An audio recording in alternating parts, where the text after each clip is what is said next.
So we're only going with people in the room, so I don't have to do the roll call thing. Perfect. Yeah.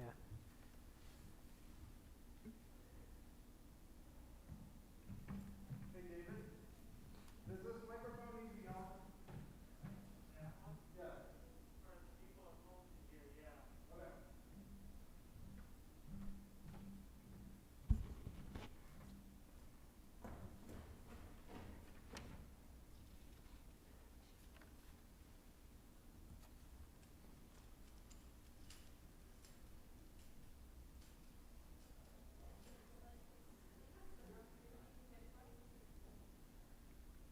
John, is Rich coming in to talk about athletics, or are you No, gonna give that, I'm are you just gonna give gonna that talk part? about Okay.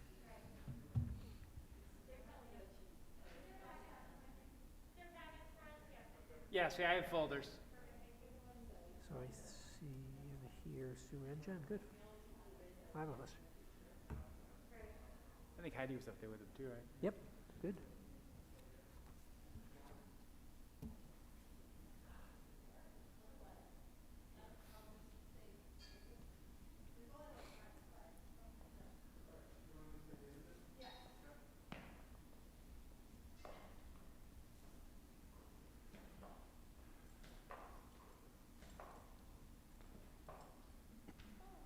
Trevor said he's gonna be a little bit late. He's at a basketball I saw that, practice. yeah. Hello. I was just calling you to tell you to come on down. So if you see my my phone number come up, that's why I was going. We didn't know. Yeah. And that's it, right? We don't have anybody else here other than Heidi and Ryan. I don't see Right. anybody. And again, just for clarity, I've asked the administrators not to come to keep numbers down per request. So if we want to change it at any point, they will be here at the March Sure. 3rd meeting, just because that's when we present the budget. Just For the budget, sure, but I completely agree. I think that's the right call. Oh, that's David. Who's this guy? Oh, we're behind. It's 7:04. Okay, so get closer to the mic. I've never been told you can't hear me. That's a new one for me. Perfect. Ooh. All right, I'm failing in my duties because it's already 7:04, so I'm going to call this meeting to order. If you wouldn't mind, please standing for the pledge. The Pledge of Allegiance. To the flag of the United States of America and to the republic for which it stands, one nation, under God, indivisible, with liberty and justice for all.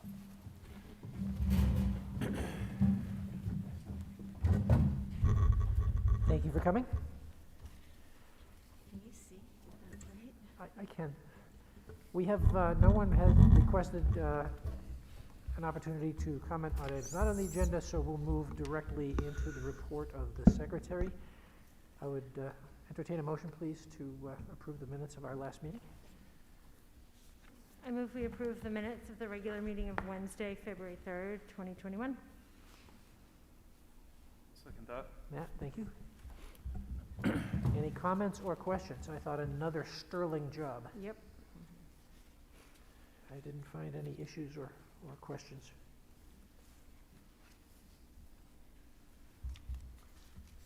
Well summarized as always. Everybody okay?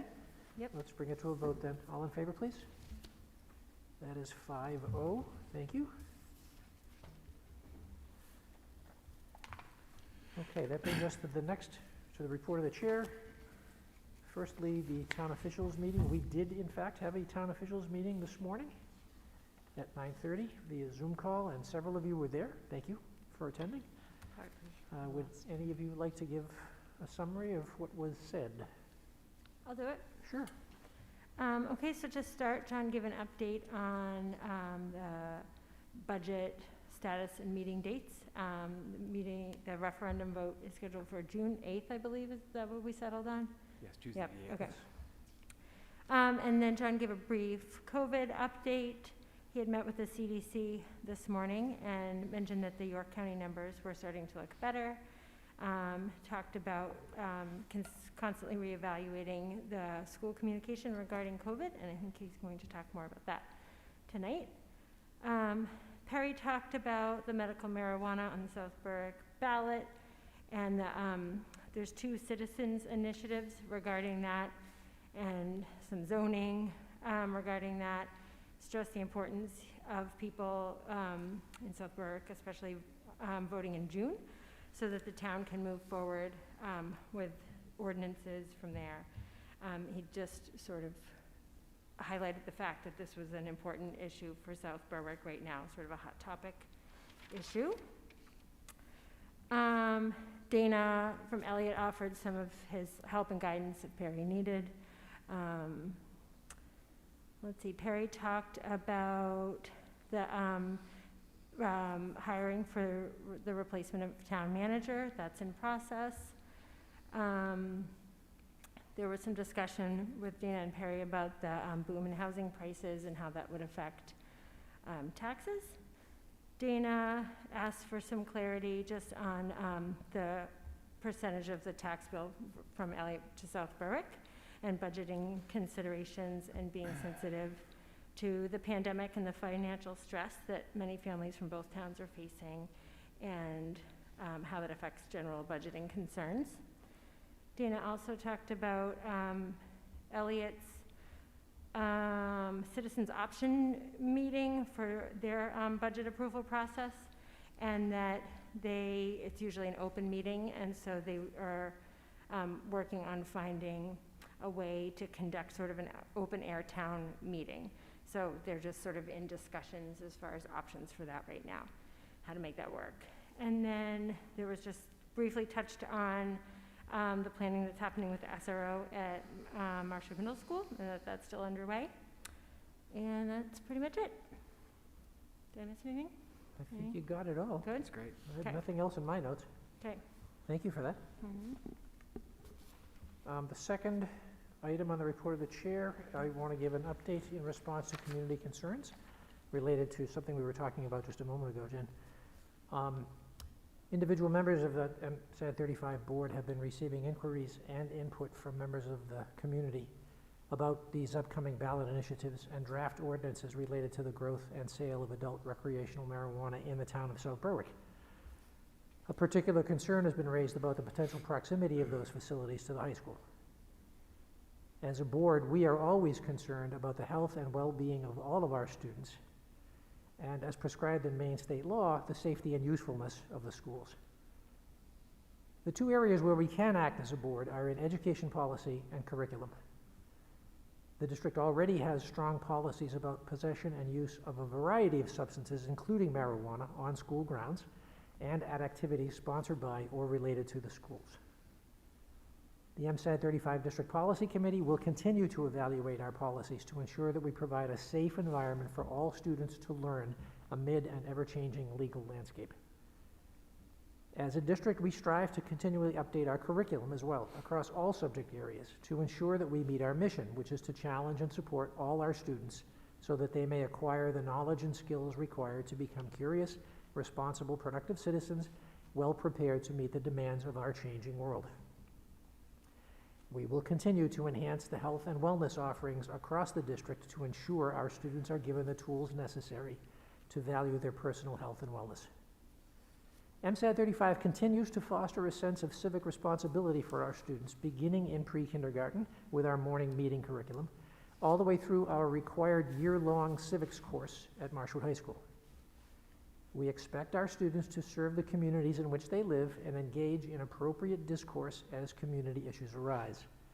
The students we educate today are the future decision makers of our community and our nation. Are there any questions or comments from my fellow board members? Any observations? I would just like to add that it's important for the communities to remember that we represent the students from Elliott, Rollinsford, and South Berwick. So it's not in our purview to comment as a group on these kinds of issues, even when people, reach out. This is not what we do. Right. We can't get involved in separate communities' initiatives like that. Exactly right. Anything else? Okay, that concludes the report of the chair, and that takes us to the report of the superintendent. Thank you very much. As I talked about last week, we have a real decision facing us regarding athletics, and this is specifically an athletics issue in the fact that we are the only school in York County that is not committed to playing games at this point in time. Every other community has done so. Obviously, we have taken a slow, measured approach, which I think is the right approach to take. We've been very cautious and very mindful of the steps that we are taking. So currently, we are holding both athletic clubs and activities that are able to be held in person with some real clear protocols for students. But at this point, we have not even allowed, for instance, kids in a basketball court to be able to play 3-on-3 basketball. So we've been very clear that we're going to be skills and drills. So the next phase would be to allow students to do that. And that's a big step for a lot of people. I just want to be really clear. I think that Dr. Shaw said it best, when he really talked about weighing the benefits of giving kids the opportunity to be involved. I do want to share with you that I asked Mr. Buzzell to put some data together for me around just what does student engagement look like once we started back with offering activities for kids in person. And so he randomly pulled 40 students and looked at their first quarter grades compared to their grades where they are right now. And 62% of those kids' grades actually improved with the start of being actively involved, which I think is a really good sign of just the power of that mental wellness that we talk about all the time. In addition, I called the CDC this morning and said, look, could you review where MS-8035 is, and could you make a recommendation? Because they're not going to tell us what we should do, what we shouldn't do, but they would make a recommendation on whether or not there would be anything to preclude us from being involved in offering certainly a more traditional practice environment or playing games. Erica Penrose was very clear. She said, I do not see anything at this point in time. Things look good. Obviously, a few weeks ago, numbers are a little bit higher, but things have started to level out. We are still an outbreak in 2 of our buildings. And I'm going to paraphrase, but the thought process was basically the quicker we can get away from associating outbreak with how schools are run, the better off we're going to be, because there's no relationship any longer. There used to be, and that created some confusion, but at this point there is not. And so in theory, if we had 1 case every 2 weeks, we could be in outbreak status for the rest of the school year. That's the reality of how it works within each one of the school buildings. So my recommendation, after speaking both of the CDC, Mr. Buzzell also spoke to the high school nurse who obviously has some concerns. I'm not going to tell you that everybody's cheering, I think, but we're weighing the benefits. To take that next step and allow kids to practice as they traditionally would practice. So that would be my recommendation right now, is that we would allow student athletes to have a traditional practice setting. We would review that at the end of beginning of next week to see where we're at. If the numbers still look good and we're able to manage that, then we would go ahead and offer the kids the opportunity to play under the York County Superintendent's rules that they created, which included playing the same team twice in a given week to minimize the contact tracing. Also, if anybody were to have a positive case, we would shut down that program immediately, obviously.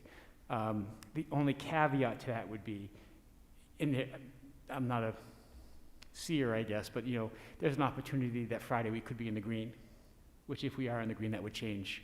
I think that would give us the indication that we are able to do that, because that was originally our guideline. Sure. So I just want to put that out to the board. There's a lot to it. There is some questions about it, but I do think that this is the right thing for our kids. And just want to be able to get your input as we go forward. So. Yeah, I think that's a safe and careful approach, with respect of, adherence, and also seems like you're very on top of it and with a lot of great foresight. Yeah. I think it's great. Just a lot of details. Forgive me, I wasn't as clear as I usually am. There's a lot of pieces that go together with this, Sure. And again, I want to be clear that there are some people who are saying we're in the middle of a pandemic. Why are we even talking about this? People should be home, staying home, and going to school, and that's just not. Yeah. That's not what we're seeing necessarily from the high school population. And so just giving kids an active way to be involved and be with each other is really the priority right now. And so we need to find a way to do it safely. Fortunately, the numbers look a little bit better this week. So my fingers are crossed that Friday we get some great news and we continue to get good news. So Yes. Yep. But if we don't, we have to make that hard decision to put the brakes on. Yep. So, okay. Thank you.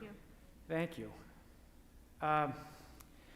On Friday, I got a little bit of disappointing news, and it really was basically saying that educators wouldn't necessarily be vaccinated until April or May.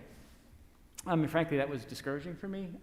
Obviously the supply of the vaccine is one of the major issues. But I do think that's something that I think educators are struggling with, that, being an essential employee. This is a conversation that I did have with the state where I think there's sometimes that we want to say that educators are essential, and other times we want to say that they're not essential. And this is one of the situations where I think there are some strong feelings that people feel like that we should get those educators vaccinated right away. And I know that the Department of Education heard that loud and clear. Hopefully, the vaccine becomes more readily available to allow things to loosen up for our staff. But I want you to be aware of that. On one side of that is, and we talked a little bit about it last week, that if in fact we are able to do a vaccination with the masses as staff, there'll be some planning that we'll need to handle on our end. Yep. Frankly, I would almost rather do it that way than have a quarter of the staff doing it and then having 4 days disrupted, because if you talk about that second shot, there's a chance there may be some side effects for people. But having 4 days disrupted across the district is much less desirable than let's just have 1 day where everybody's disrupted, so that it controls the variables. Because remember, from a staffing perspective, if we have 5 or 6 staff members out, we really can't function in some of the buildings. So that's one of the issues that we have to kind of balance as we work through this. Can you do it building by building? Yeah, we could do it that way. My hope would be that we do it all on a Friday, and then everyone would be okay on Saturday. I don't think we're going to have that luxury, but I just think we're going to get closer, and I just think those are some conversations.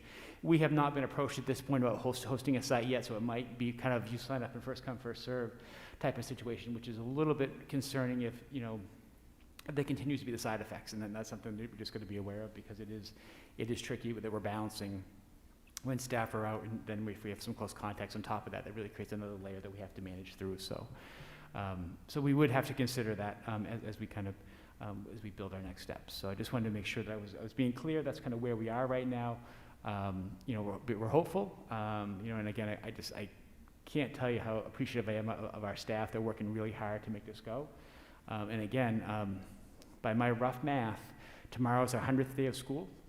If you count all the days early, so to be 100 days in and to be where we are, I think we really need to be proud of ourselves and applaud the work that we've done. So continue to be vigilant is kind of the message. But any questions from the vaccine standpoint? Okay. I had a question. Yeah.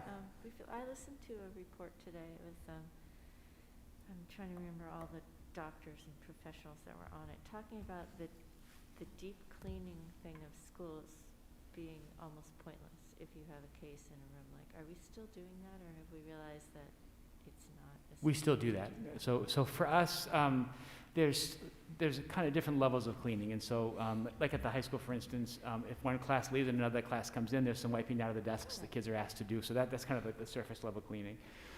Then there's the cleaning that the custodians might do, in the afternoon, where they're going in and, cleaning all the desks off. There may be any handles that were touched, and kind of doing that kind of general, deeper level of cleaning. And then there's kind of what we would call the deepest cleaning, would be when, if there was a positive case, where every surface, every single wall, every single, everything is wiped down on a regular basis. And that would be, we had talked a little bit about the standing light. We'll talk about it a little bit when the facilities committee shares kind of some work, but there's another tool which actually is an ultraviolet light system. The good news is that we do have all of our lights installed in our ventilation system across the district, and so that's positive, so that that air is being turned over and then also being treated by the UV light as it goes through. So I'll try to get you the data from that, because it was something that, Yep. if it's been proven to be not as effective as believed, then it could save us a bit of time and money. yeah, absolutely. That would be great. So, and I think a lot of the research we're hearing now is obviously is the airborne piece. Was the air turnover rate is really the most important Right. thing that we're hearing. And again, I think a lot of it also just is a matter of building confidence and safety, where people feel safer, you know, and that's, Exactly. you know, kind of the work that we need to do is make sure that people understand that we're on top of this, and this is something that, you know, every one of us has to play a role when you know, there's a positive case, you know, and that's the, you know, and the hard part is, you know, and I'll just share, you know, like, for instance, you know, just having a conversation with my son, you know, where they, at UMaine, they're very, very rigid about how they do things, around their protocols, and, all the best efforts in the world, sometimes people still get sick, and that's the tricky part with the virus, you know, and I think that's people are starting to come to grips with that, and then, you know, as you talked about last week, you know, the quarantining is the safety measure, you know, and just people, I think, starting to understand, like, what the purpose of what we're trying to do is, because I think 6 months ago or 8 months ago, we would have felt very, very differently about what all those things meant, you know, because I think, honestly, in August, I think people felt like if we do 6 feet, if we turn the air over, if we wear masks, people aren't going to get sick. And that really wasn't the big idea. The big idea is if someone does get sick, how do you mitigate the spread is really what they were trying to do. And I think we're starting to, I think the message is by the masses is starting to understand a little bit more than we did probably 7 months ago. Yeah, that was a lot of what the report was about, is that how the information's been shared. Yeah. And the flaws in that, and what it's created in terms of public perception versus reality. Yeah.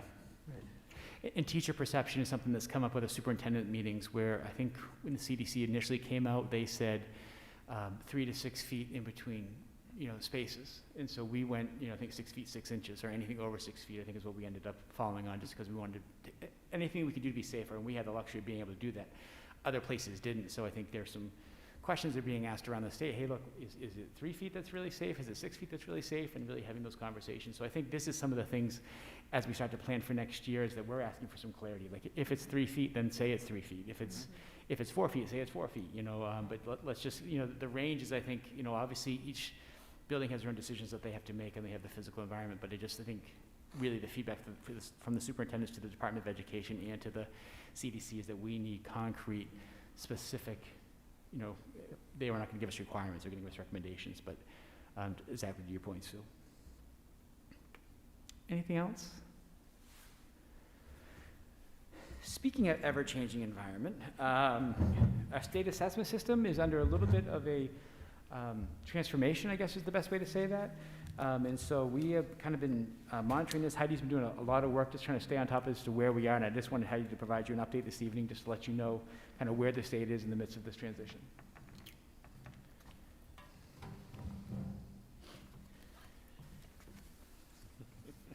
So I'll start by saying that you're going to be left with still a lot of questions at the end of this, because some of the things that I'm going to talk about, you're going to find out very quickly.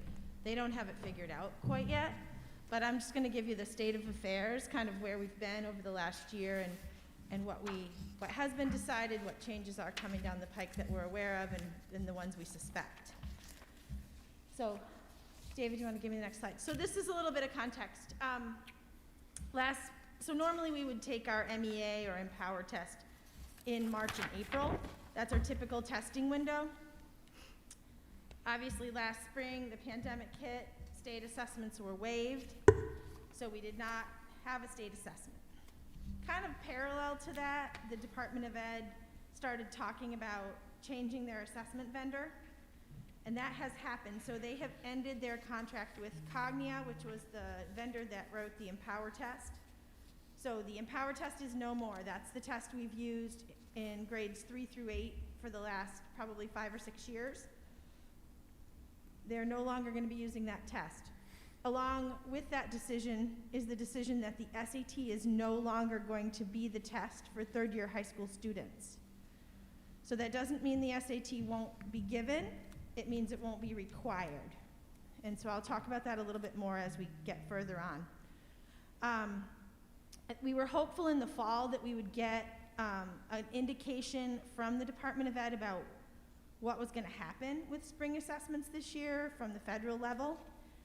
And I would say probably in late September or early October, Secretary DeVos came out with a letter that was sent to the Department of Ed that basically said, state summative assessment is really important. It's important for equity and accountability, and don't ask me for a waiver because I'm not going to give you one. You have to give your state test.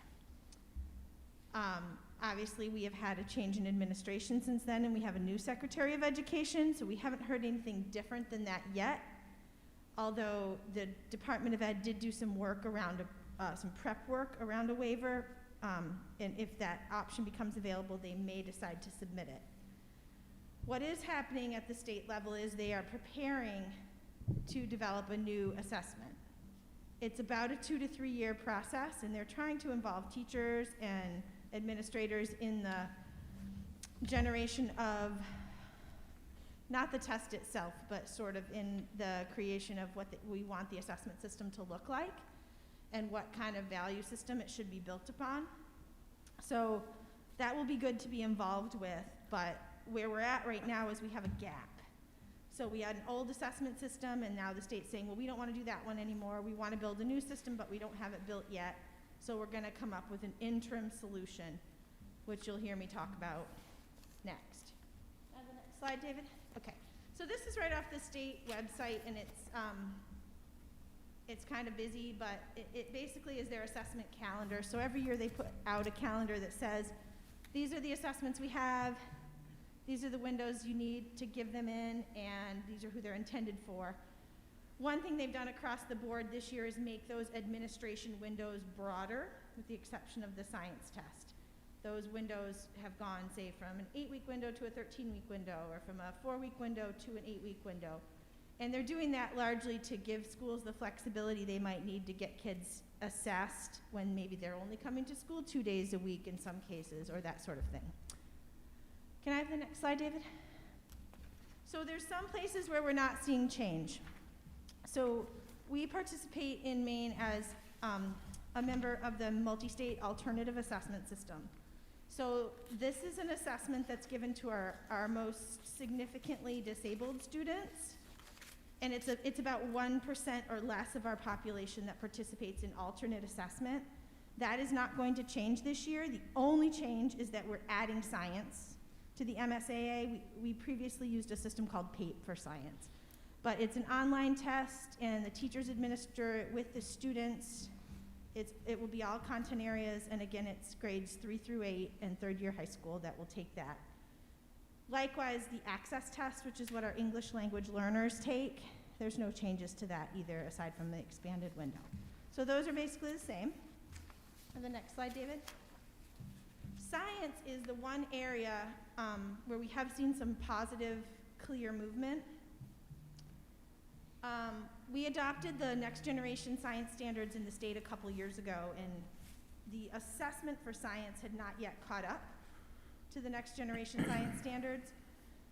So the state has a contract with a company called New Meridian. They have a new online administration of a science test this year. It will be given in grades 5, 8, and third year high school, and it will be given during the last 2 weeks of May. So there's a couple of positives in there. Our teachers have been using the next generation science standards for several years, so to have an assessment that's aligned to the standards they've been teaching kids is a good thing. And having the test be the last 2 weeks of May is also, that's something teachers have been asking for. Let's have the test later so we can teach more of the curriculum before we test our kids. So I see that as positive, and I feel fairly confident that this test is going to happen. One little wiggle in this one is that it is not set up to be given to remote learners. So any student that is participating in some form of hybrid or in-person instruction would be able to take this test. It's possible we could set up alternate times for our remote learners to come in and take this test, or that their parents could say, no, we're going to skip it, and we would put them in as an exemption, basically, this year due to remote learning due to COVID-19. The state's made that much easier this year to sort of what they call special considerations. So that's where we're at with science. Can I have the next slide, David? All right, math and ELA. So this is the big one. This is the replacement for Empower. We are calling it in our state level conversations the Voldemort assessment, because they're calling it the assessment that shall not be named. And they're doing that because they haven't formally, officially signed the contract with NWEA yet. I don't know if any of you are familiar with NWEA, but it is a standardized formative assessment. It's much like the STAR assessment that we use in this district. It serves a very similar purpose. You give it several times a year. The data becomes instantly available for teachers. They can use it to plan instruction.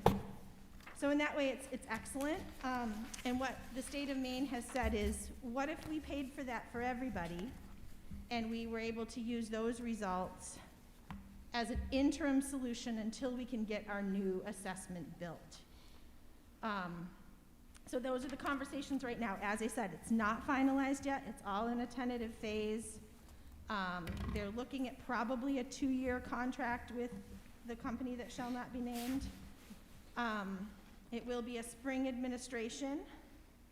It is able to be given to remote learners. So we're unclear exactly what the expectation is going to be there, but it seems as though we'll be able to assess most of our students. I have 2 big concerns about it.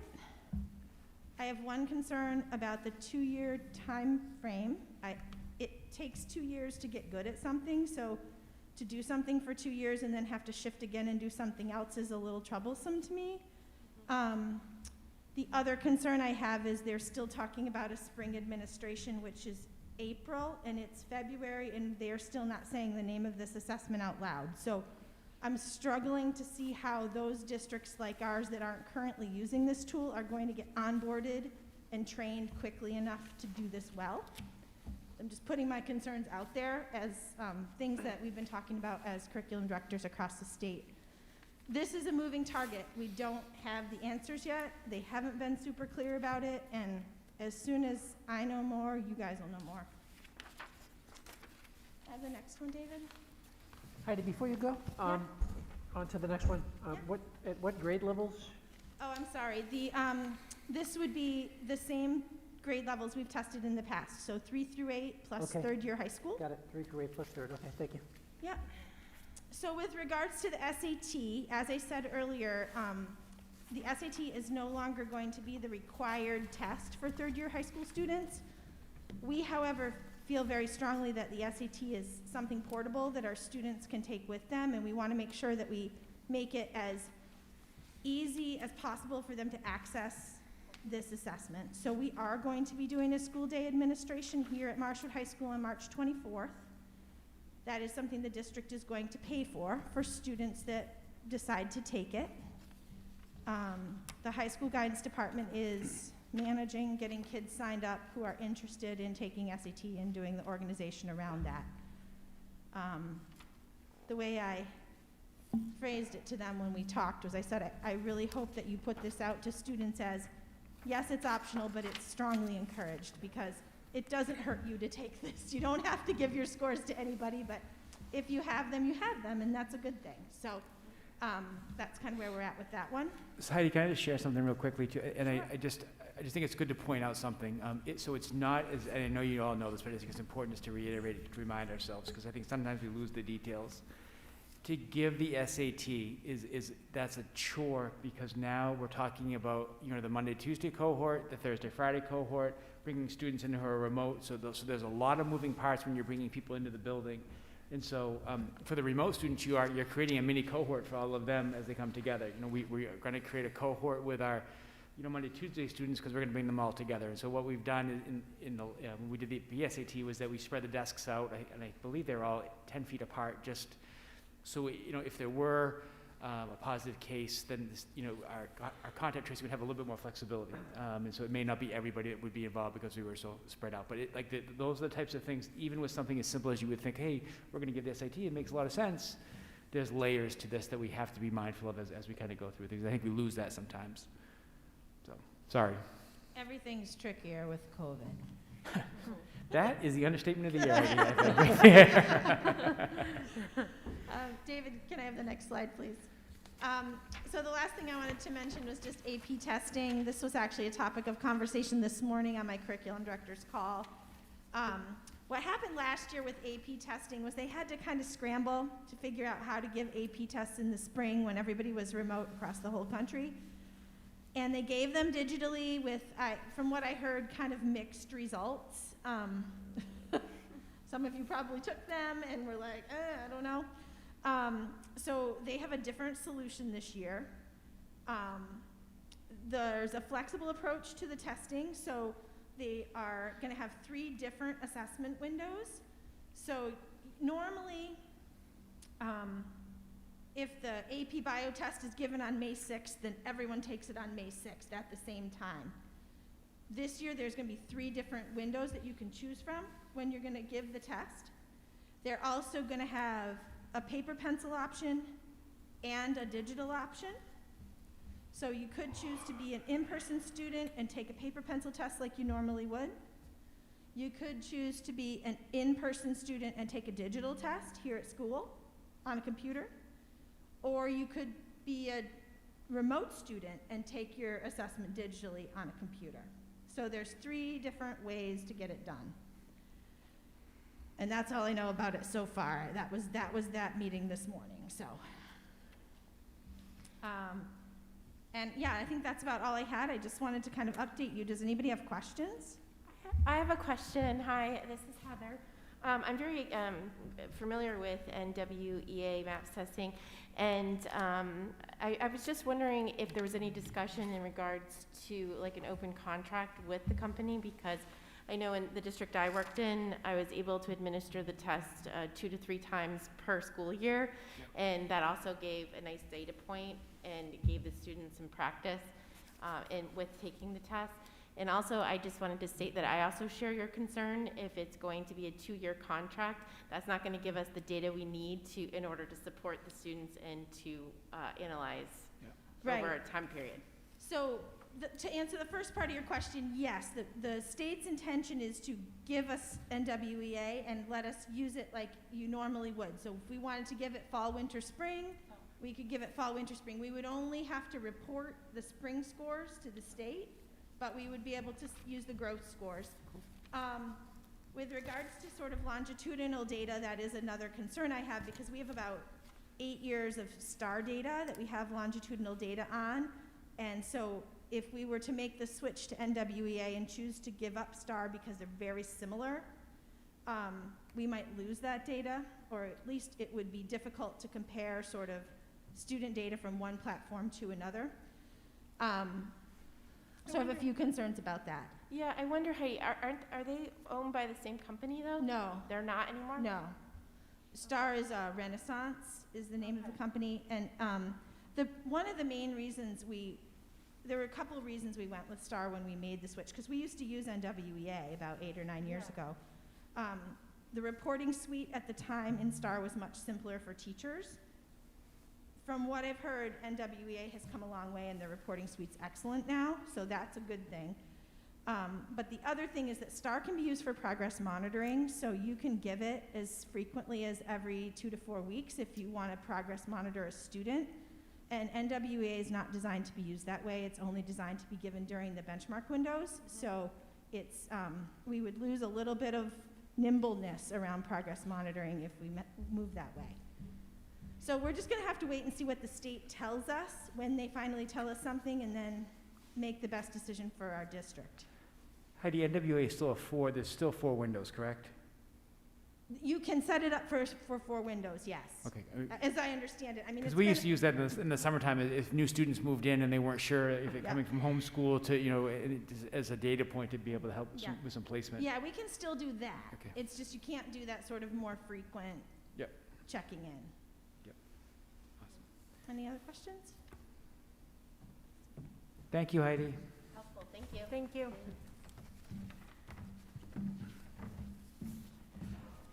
Just one point about athletics before I just give you a very, very brief COVID-19 update. The one exception to the athletics piece would be skiing. Skiing is practicing now, and so there is no inherent difference between their practice and their meets, and so that they would compete. They have a meet on Friday night, so they would still compete because there is no contact. It's riding up in the bus is still riding up in the bus, and so they will still be able to compete. So I just wanted to be clear about that, because it is outdoors, that's kind of a little bit of a differentiator for that. COVID-19, as I shared with you, I had a conversation with Erica today from the CDC, and she's the epidemiologist. And I asked the question, because I struggle with this, and I struggle with it on a lot of levels. Communication, to the community around positive cases. And so, there was a point in time where I was sending 2 or 3 letters in a given day, just because as cases came up, you just didn't want people to learn about it on Facebook, right? That's kind of the big idea. And so our communication protocol would be is that I would be identified, I would be contacted. I would then contact the principal would then contact the staff. We would do the contact tracing to be able to work with anybody in the building that may be affected. We would then send something out to the families. After I sent something out to the families, the principal would reach out later in the evening, really just to say, look, we're going to continue to do what we're doing. This is why why we have all the precautions in place. And so that evolved to the goal would be to send a letter if there was an issue, to send a letter at 4:15 every day. That was kind of the next step that we took. And so kind of holding back, and so there could be multiple cases within a given day to try to again eliminate the communication. And if something happened in the evening between the time that the letter, my 4:15 letter was sent and the next letter was sent, we would hold off to the next day unless it adversely affected the building. And I swear to you, I think I put that letter out on a Wednesday saying that, and then the next day we had an issue at the high school. We had to send a letter out saying, hey, by the way, I told you I wouldn't do this, but here you go. And so that's kind of been our format right now. And so not everybody interprets the recommendations the same way. And so I am literal, and so to a fault at times until I don't want to be, but I am literal about this. The letter that I share, the template for that letter came from the CDC. Yep. And the expectation was that that was shared with the community. So when I heard community, I think that, 2,228 families or however. And other people interpreted it a little bit differently. And other people said, if there's a positive case at Elliott Elementary School, then I don't really need to notify the high school parents about that. That would be something that we could just notify, early on and just let the people at Elliott know, because it really doesn't necessarily affect everybody else. Other people are saying, it doesn't say that we have to, notify within 24 hours. We have a little bit more time. And so if we wanted to share the information and put out, 1 or 2 communications a week, kind of summarizing things, they've taken that tact. So there's not real clarity. So I asked Erica the question today, like, what was her thoughts? And, she said, John, you really, there's no wrong answer. The intent is to communicate. And so I do struggle and I do get worried because, it's a fine line. Because I think it's important to notify people as to the big picture, because I think that's important information, because I think that's helpful, but I also think as much as it's helpful, it could also be alarmist, and it could also be that people are inundated so they don't read the emails anymore, right? That's kind of so there's 3 balls that you're juggling there. I do think that I don't ever want people to feel like that we're trying to hide something. I just want to be as transparent as we can. I think, we've been able to build trust. So that's in my mindset. Like, I just feel like I don't want people to question my credibility. That I missed something. That's important to me, because I think that's the only thing we have in amongst us. We have to trust each other, right? And so there's a lot of conflicting factors with that. So I am open to feedback as to what people would think. There's a couple things we can do. We can kind of continue to do what we're doing. The pluses to that is it's timely feedback. It's really specific about the 1, 2, 3, 4 cases that are involved. The negatives to that is it's a lot of communication. And so Erica, I think this is kind of the irony. I think that when you're a scientist, you talk about the pandemic, and she said something about communication. I said, Erica, I just want to be clear that I've sent over 100 letters to families regarding this, over the course of this. And I think that was she was like, whoa, wait a second. But that's the truth, right? I mean, Yeah. between the Friday updates and the nurses updates, and there's a ton of information that goes out. The weekly Friday reminders to remember to do your self-assessments, and all those things that adds up. And so you worry about the inundation that people are facing. And so we could continue to do what we're doing. We could say, hey, look, we're going to update people on Tuesday and Friday, and if there's anything that's troublesome, we could let you know in between, kind of like what we did with the 4:15 rule. Or we could say, we're just going to notify those people who are directly affected. So we would want to let Elliott Elementary School know if in fact it was the case at Elliott, and we would need to let the other 80% of the district know if that were the case. So I'm all over the map. I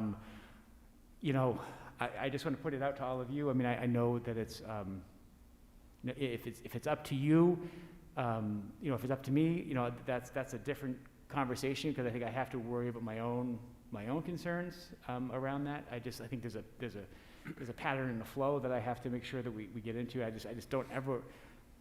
There's no cost for me that's bigger than the trust of the community. I guess that for me, that's what I want to make sure that I hold on to, and I would do whatever. All of you would want to share that feedback. So That's where I landed too, John. I think the biggest risk around the communication plan is that we lose the trust of the community, and Yes. I think over-communicating is better than under-communicating. Could we do some kind of Marshwood COVID dashboard so that you didn't have to send a letter every day, but that the information would always be available on the website? You'd have every school, if they had cases, kind of thing, and so people could access what they wanted. It would be transparent, but you didn't have to send a letter every day. That's an interesting thought. That is an interesting thought, but I'm hesitant, and I'm a full supporter of the way that John is communicating currently to our community, because I think it's better to be safe than sorry. My babies go to the school district, and if I heard from another parent that there was a positive case in a school that they were in, and you didn't tell me, I'd be really upset and probably call. And I'm just thinking about all the other parents out there that would be concerned. And I think that we just really need to be more communication, the better. And I really like what you're doing now. But I'm not opposed to a dashboard, but I wouldn't do it in substitute of. Yeah. I love the dashboard idea, and I'm just going to be 100% honest. I just don't know who would do it. Yeah. Because I honestly, I cannot put another thing on my plate right now. And you've Right. never heard me say that before, but I can't, I will say though that we did have a meeting with the technology department as we kind of talked about the restructuring, and part of this conversation came up is to say, look, we need a person who can do these things for us. And so that's part of, when I unveil the budget on March 3rd, that will be part of that plan, just so you're clear. But let me think what I can do, because there might be some things that I can work with some people around, particularly as the AfterG piece kind of comes on board in a couple of weeks. So I like that idea, and let me try to figure out if I can do that in addition to whatever we decide tonight. I do like that idea. Here's another thought, John, and I'm not sure if it helps the perception that there's too many of these, but I read the first paragraph of every one of your emails, and I get 3 very useful pieces of information out of that: which school, how many cases, and were there direct contacts in the school. The second paragraph starts with the words, COVID-19 is and I know from there down it's all the boilerplate about, checking symptoms and all of that stuff. Would it be useful to link that information rather than include it into the emails? That would shorten the emails. Yeah, I could certainly do And that. I don't know whether people would be happier with the same frequency but shorter emails? Sure. There you go. That's As fine. a thought? I'd be more than, absolutely. Yeah. And I think you're right, most of us we read the first I paragraph, stopped and here. that's the information Yeah, we that's really Yeah, need. that's the Yeah. stuff that I want to know, and I expect most people want to know. That's a great idea. That is a good idea. And I think it does help sort of keep the community aware. If I have a kid only at Elliott, I don't know that there's cases at the high school. And I guess as a community member, I sort of want to know, is there 5 cases at the high school and at the middle school? That sort of is information that I think is helpful as a parent for me to have. And I think that the temperature has definitely shifted from when we had that first case and everyone freaking out. It felt like when we had one case at wherever it was initially, we thought, oh, everything's doomed, everything's gonna shut down. I think we've seen now the trust has been built, that the contacts have been, the tracing's been done, it's been done in a timely fashion, and that it doesn't mean that it's gonna blow up all over the place. So I do think that sort of level of communication has been helpful. Have you experienced less, like is your volume of parents contacting you different now than it I was would- in November? Yeah, I would say, our community's been fantastic. I'm not, I mean, they're absolutely fantastic. Right. You know what I mean? And I think the concerns that have come are really, I mean, To logical me, that would be the concerns. biggest You know, I think indicator, that, you know, right? I think, Heather, what you just said a minute ago is how I run my life as a superintendent. If I'm a dad, and if my babies were involved, you know, I damn Yeah. well better know what's going on. You know what I Yep. mean? You know, that's just how, for right or wrong, that's the perspective that I take at times. No, probably 99% of the time, as Heidi and Ryan know well. But I do like the idea of shortening the letter, because Yeah. I think what I could, let me investigate a COVID link on our website, which some schools have had some success with, and seeing if we can create someone who might be able to share that information. Because I just posted a position called a Good News Ambassador. Yeah. You probably all saw that. Yeah. And the Yep. idea around that is talking about the positive things that are going on in our district. But one of our nurses really, I think, is excited about the possibility of that. So maybe I can work with her Cool. with a Yeah. small stipend to be able to set that up. You know, and again, I want to make sure that you're, you know, that with your eyes, does this make sense? But I Yeah. do think there is some redundancy to the fact that those last 4 paragraphs, you know, the number for Marshwood High School hasn't changed since you know, well, not even since September, but the whole time. But Right. you know, okay, I will take that feedback. I will shorten the letter. Yeah. I will try to investigate a little bit about the. You know, a way to be able to share that information a little bit better on the website. You know, we share all the letters, but again, you know, you're talking about, now you have a list of letters that doesn't necessarily, you get desensitized, I guess, Yep. you know, Right. like, someone, you know, asked me, like, you know, what is it like? And I just, you know, there's a degree of callous that you develop because you deal with it every day, you know, and so it just, you know, you just, this is what it is, and you take one step at a time and you get through it, so. Okay, that sounds like a great Yeah. idea. Thank Yeah. you very much for the feedback. I appreciate it. For COVID-19 update, one of the things that I'm working with, just the sheer appreciation that I have for staff, but I need to really, again, mention the nurses. The work that they do is remarkable, and there's a lot that goes on outside of the regular school day. It's, you know, it's so funny, you know, and it's not funny, but it's ironic, you know, that, you know, our office typically closes at 4 o'clock, and I swear when there's a positive case, it comes in at 10 minutes of 4 every time. You know what I mean? So, you know, so you're scrambling to get things out because, you know, there's only certain people who can access the website. So I'm emailing Dave at 6 o'clock at night to say, hey, Dave, can you send this out for us?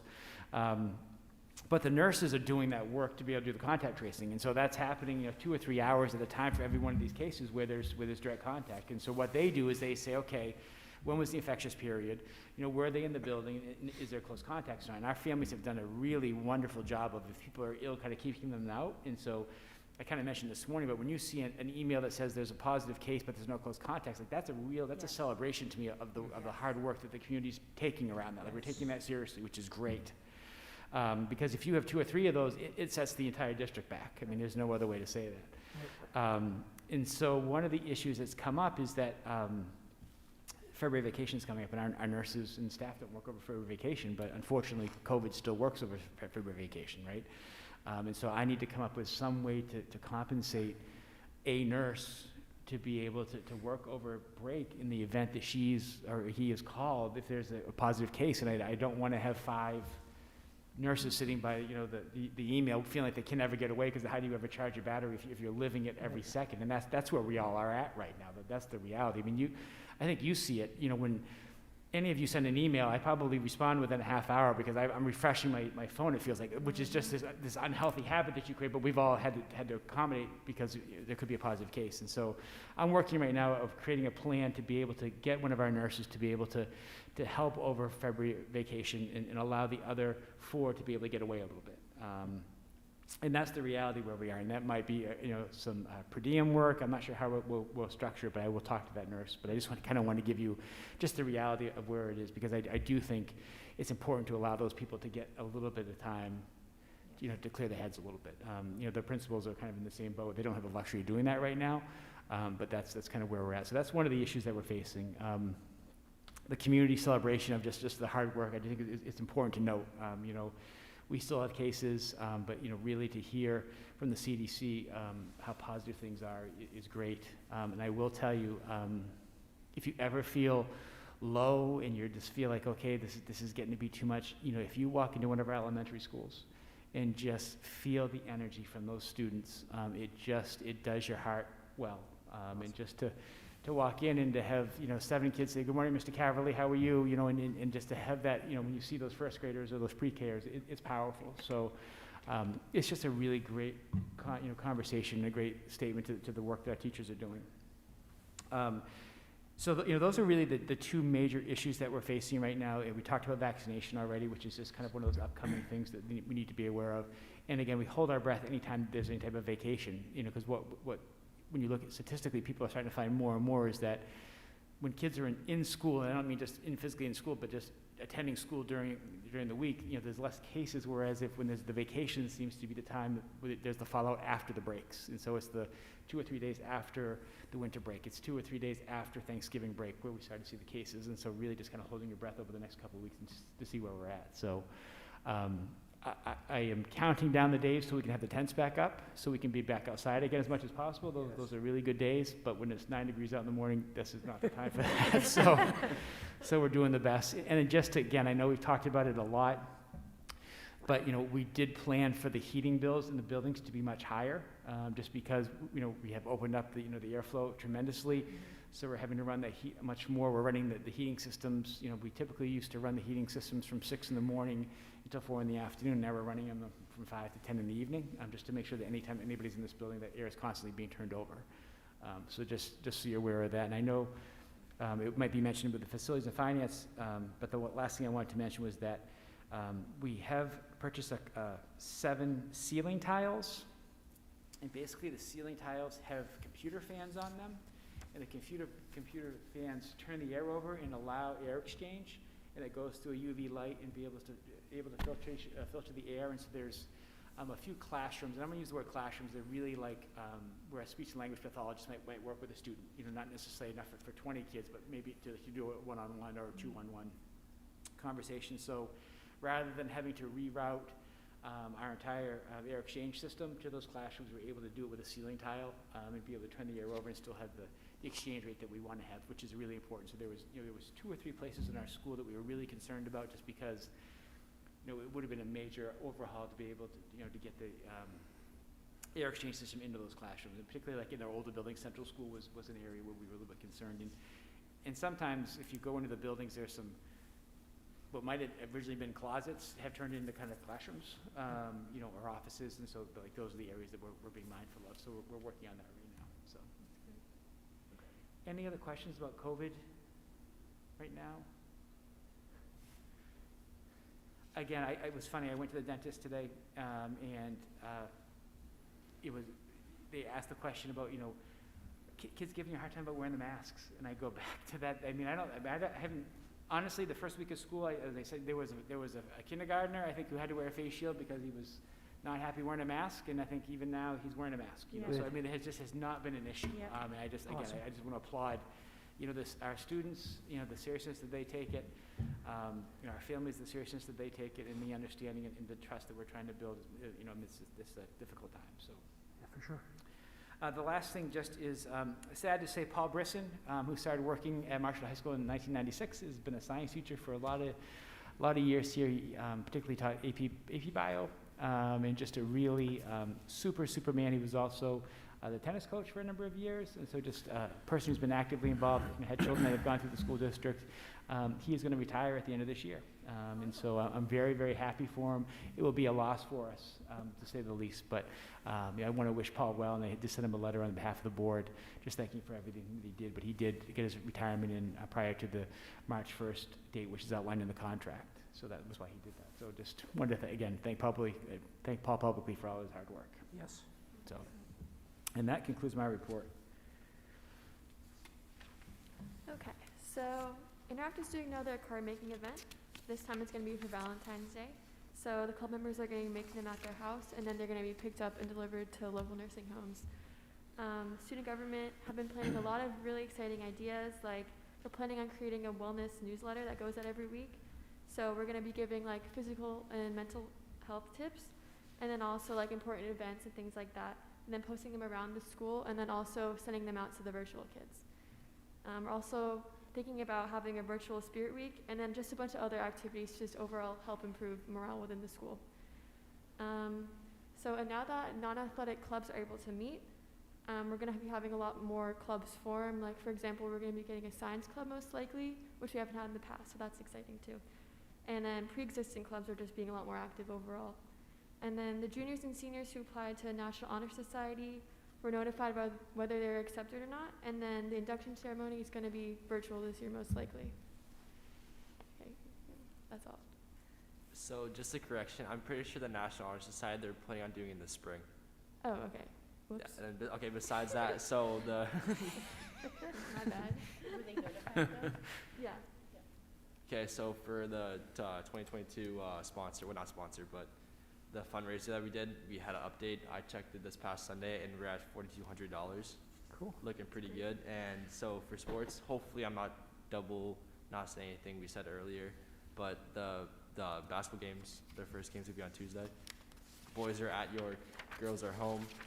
And then I know of the ski team is up and practicing. And like what Mr. Cavalry said, there's a meet this Friday.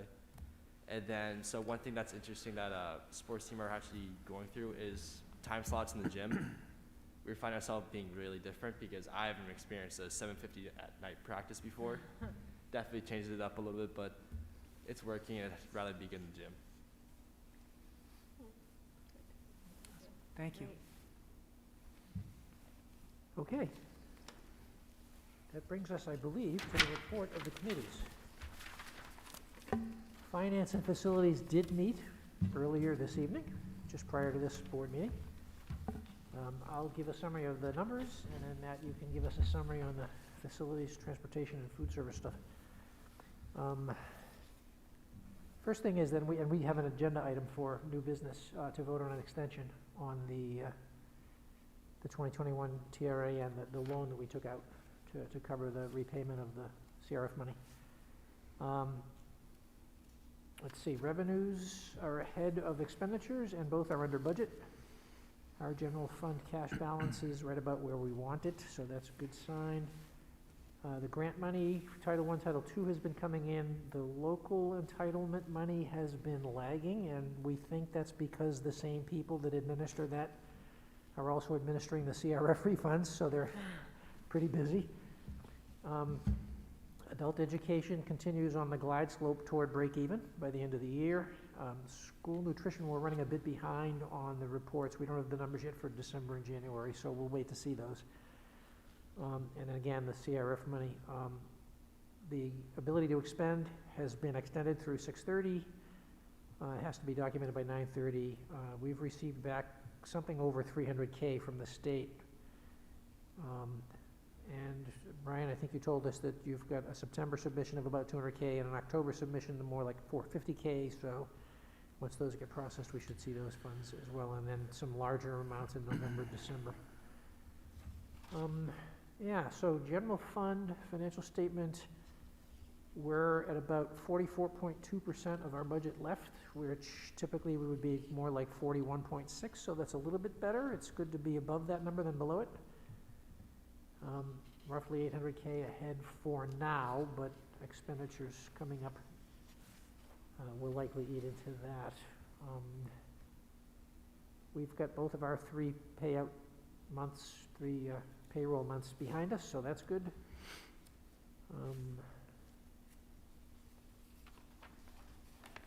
Just have a glance here. I mentioned already the slowness of the local entitlement reimbursements on the federal grants and the adult ed.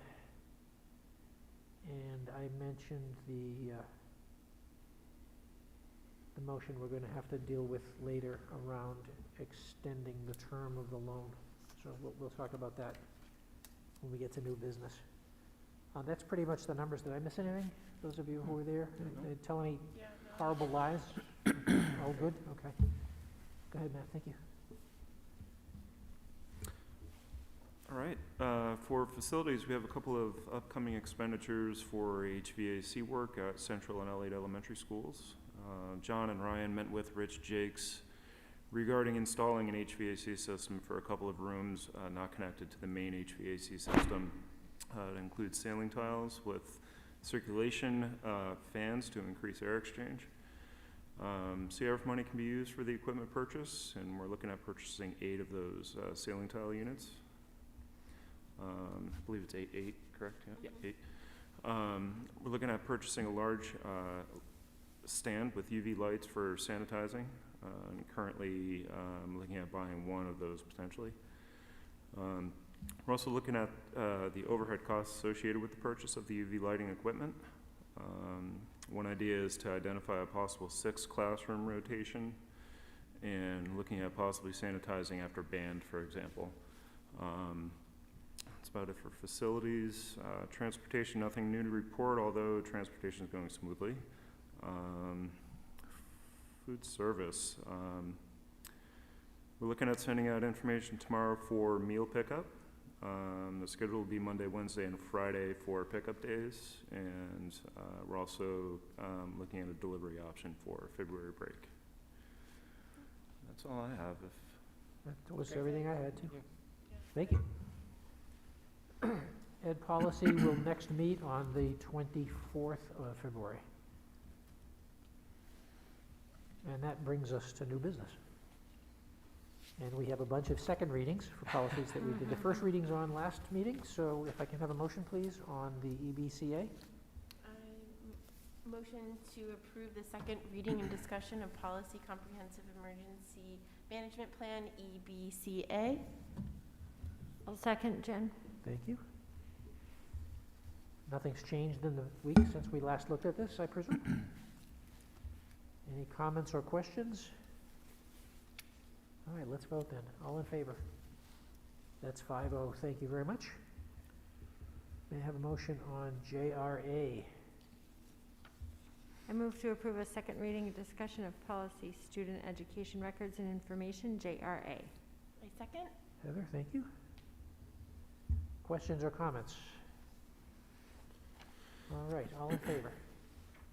That's 5-0. Thank you very much. May I have a motion, please, on the -R of that policy? I move to approve a second reading and discussion of policy student education records and information administrative procedure, JRA-R. I second. Thank you. Questions or comments? Okay, we're being efficient about this, aren't we? That's good. All in favor, please. 5-0. Thank you very much. I move to approve the second reading and discussion of policy annual notice of student education records and information rights, JRA-E1. I'll second, Jen. Keep it rolling. Thank you. Got it. Questions or comments? All in favor? 5-0. Thank you very much. E2? I move to approve the second reading and discussion of policy denial consent to release student information, MHS, JRA-E2. Second. Heather, thank you. Killing it. Questions or comments? All in favor? That's 5-0. Thank you. E3? I'll do one. Break up the Jen and Heather show. Matt, you're up second. I move we approve the second reading and discussion of policy denial of consent to release student information, elementary and middle school, JRA-E3. I'll second that. Matt, thank you. Any questions or comments? All in favor? That's 5-0. Thank you. Okay, next up is ILD.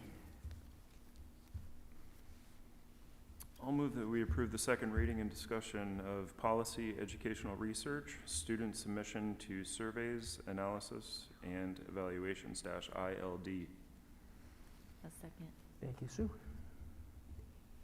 Questions or comments? Okay, all in favor? That's 5-0. Thank you. And the last of these readings is ILA.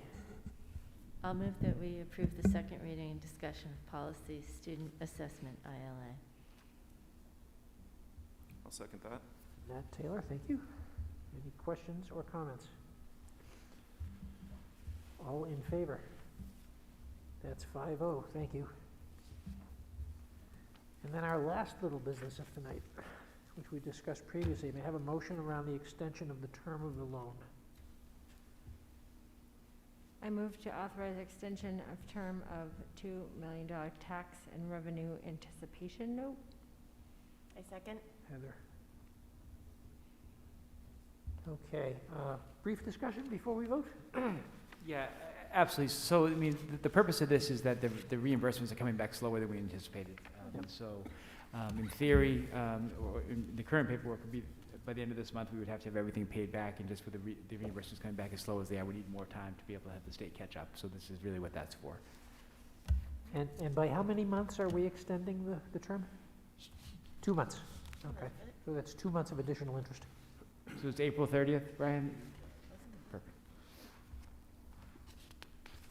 Got it. Any other questions? All in favor? 5-0. Thank you. Does anyone have anything else they wanted to put on the table before we adjourn? In that case, I move to adjourn Heather, this meeting. I'll second. Jen, all in favor? And we are adjourned, 5-0. Thank you. Thank you.